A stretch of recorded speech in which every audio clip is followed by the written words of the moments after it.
ఉమ్మడి పార్టీలు పొత్తులో భాగంగా కొత్తగూడెం నియోజకవర్గానికి సిపిఐ పార్టీ నుండి కునమనేని సాంబశివరావుకు కేటాయించారు.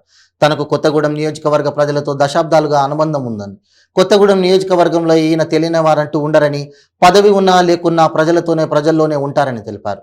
సిపిఐ పార్టీకి ఓటు వేసి గెలిపించాలని ఆయన ప్రజలను కోరారు.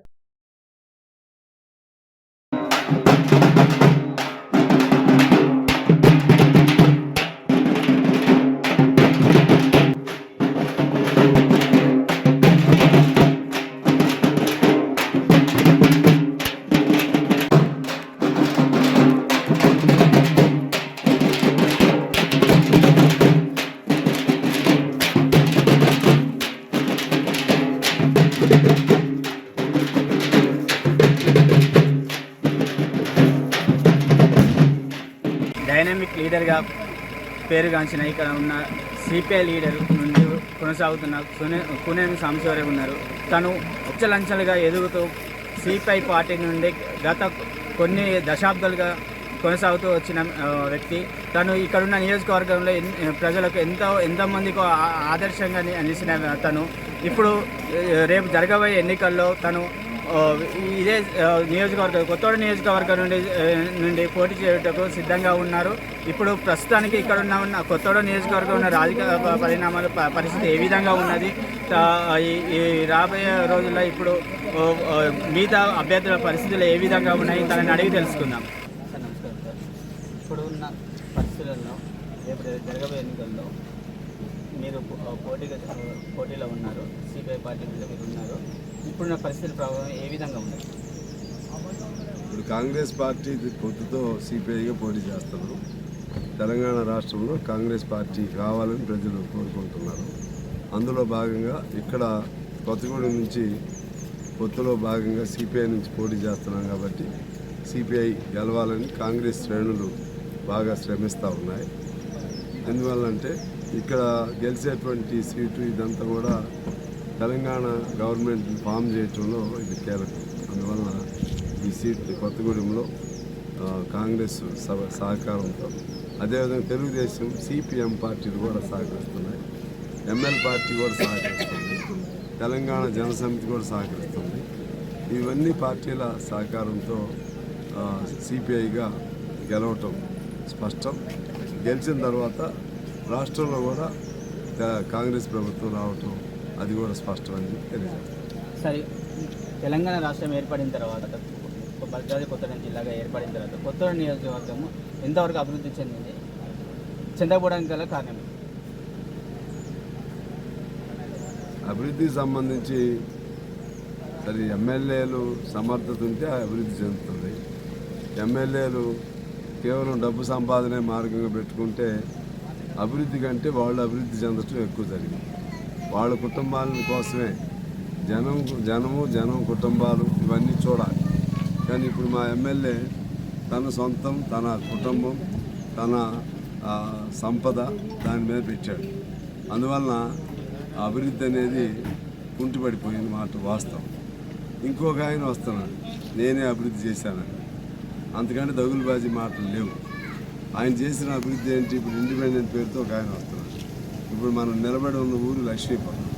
కమ్యూనిస్ట్ పార్టీగా ఆనాడు కాంగ్రెస్ సహకారంతో దాదాపు 70-80 ఏళ్ల క్రితం ఈ గ్రామాన్ని నిర్మించుకున్నాం. ఈ గ్రామంలో భూములు ఉన్నాయి, గిరిజనులు ఇక్కడ పక్కన 4 ఇంటి లైన్ అని అక్కడ దళితులు ఉన్నారు, వీళ్ళ భూములు ఉన్నాయి. ఆయన అంతకుముందు ఉన్న ఎమ్మెల్యే వెంకట్రావు అని ఆయన ఈ భూములన్నింటిని లాక్కుని పేదాలని ఎడగొట్టారు. ఇది అభివృద్ధి. భూములు కడుపులో నోటి దగ్గర ఉన్నటువంటి తిండి లాగేయటం అనేది అభివృద్ధి అలా మాకు అర్థం కాదు. అదే పద్ధతిలో ఇప్పుడు మనం నిలబడి ఉన్నాం. ఇది బైపాస్ రోడ్డు, ఇది దాదాపు 21 కిలోమీటర్ల బైపాస్ రోడ్డు నేను చేయించాను, వాళ్ళందరికీ కూడా తెలుసు. రుద్రంపూర్ నుంచి బేతంపూడి 21 కిలోమీటర్ల బైపాస్. ఇది అభివృద్ధి. భూములు ఇప్పించడం అభివృద్ధి, ఇల్లు కట్టించడం అభివృద్ధి, ఇల్లు కోల్చడం అభివృద్ధి కాదు. ఏమి అభివృద్ధి చేయకుండా ఒక కృత్రిమ ప్రచారంతో తన అభివృద్ధి పడతారు. ఇంకేదేదో పనికిమాలిన మాటలని చెప్తా ఉన్నారు. ఆయన 5 ఏళ్ళకి హాయిగా ఆడు కూర్చుని ఉంటాడు హైదరాబాద్లో, ఇంకెక్కడో. 5 ఏళ్ళకి ఒకసారి వచ్చి నేను అభివృద్ధి చేశాను అంటాడు. రోజు జనం ఎవడు బతుకు వాడు బతుకుతున్నారు. నువ్వు ఏదైనా చేయదలుచుకుంటే ఆ బతికే పేదాడికి సాయం చేయాలి తప్పితే వాడు నోటి దగ్గర పూర్తి తీయకూడదు. అదే పద్ధతుల్లో ఇక్కడ నేను పరిశ్రమలు తెస్తాను, ఒక్క పరిశ్రమ తేలేదు, ఉన్న ఉద్యోగాలన్నీ పోయినాయి. ఇంకా ఇలా చెప్పుకుంటూ పోతే ఆయన పరిస్థితి అది, ఈయన పరిస్థితి ఇది. అందువలన మా ముగ్గురిని కంపేర్ చేస్తున్నారు ప్రజలు. మా ముగ్గురిని వాళ్ళ ప్రచారాలు ఎన్ని చేసుకున్నా పేద వర్గాలకి ఖచ్చితంగా ఎవరు ఏ వ్యక్తి ఏమిటనేది వాళ్ళకి ఒక ఆలోచన ఉంది. మేము 40-50 ఏళ్ళ నుంచి ఈ గ్రామాలను పట్టుకుని ఉన్నాం మేడం. ఇక్కడ ఈ గ్రామాలు నిర్మించుకున్నాం, ఈ పేదవాళ్ళకి ఇల్లు వేపించాం, రోడ్లు వేపించాం. అందువలన ఇక్కడ ఈ స్థానిక పరిస్థితుల్లో అటువంటి వాళ్ళని కూడా ఓడిస్తారు. ప్రభుత్వ పాలక పార్టీలుగా కూడా చూస్తున్నారు. కాంగ్రెస్ బీఆర్ఎస్ అని పూర్తిగా విసుగు చెందారు, కోపంగా ఉన్నారు. కాంగ్రెస్ని గెలిపిస్తారు, ఇక్కడ నన్ను గెలిపిస్తారు. ఇప్పుడు ఇక్కడ ఉన్న స్థానిక ప్రజలకు ఏమేమి చేస్తే వాళ్ళ ఇంటి విషయాలే కానీ, లేదంటే వాళ్ళ వృత్తి విషయాలే కానీ, వాళ్ళ చదువుల విషయాలే కానీ, లేదంటే ఇప్పుడున్న యువతకు ఉద్యోగాల విషయాలే కానీ ఏ విధంగా ఉంటే వాళ్ళకు న్యాయం జరుగుతుంది? ఏ విధంగా అంటే అన్నీ మంచిగా ఉండాలి. అంటే ఈ నియోజకవర్గంలో వీళ్ళకి కావాల్సింది ఏమేమి సమకూర్చాలి? నియోజకవర్గ అభివృద్ధి కోసం ఈ ఎజెండా ఏంటి అని అడుగుతున్నాను. నియోజకవర్గ ఎజెండాకి సంబంధించి స్పష్టమైనటువంటి ఎడ్యుకేషన్ ఉన్నాయి. ఒక ఏదన్నా ఐఐటి లాంటిది, ఐఐఎం లాంటిది జిల్లా కేంద్రమైంది కాబట్టి వస్తే మరింత ఉపయోగంగా ఉంటుంది.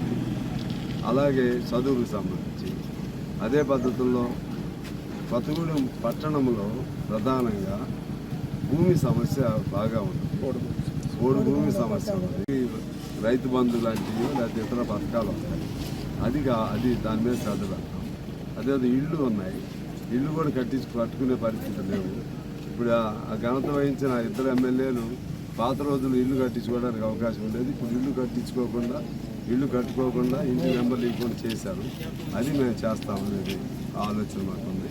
ఇంకా ఇటువంటి కొన్ని కొత్తగూడెం పట్టణంలో ఇంకా కొన్ని మాకు స్పెషల్ ఎజెండా ఉంది. సమయం తక్కువ ఉంది కాబట్టి ఎజెండా కూడా మేము బయటికి తీసుకున్నాం. సరే, ఈ నియోజకవర్గ ప్రజలకు మీరు అంటే పైన ఉన్న గవర్నమెంట్తో పాటు ఇది కాకుండా మీరు ఎప్పుడు గెలిచిన తర్వాత వ్యక్తిగతంగా ఏ విధంగా తోడు ఉందామని? వాళ్ళతోనే ఉంటాను.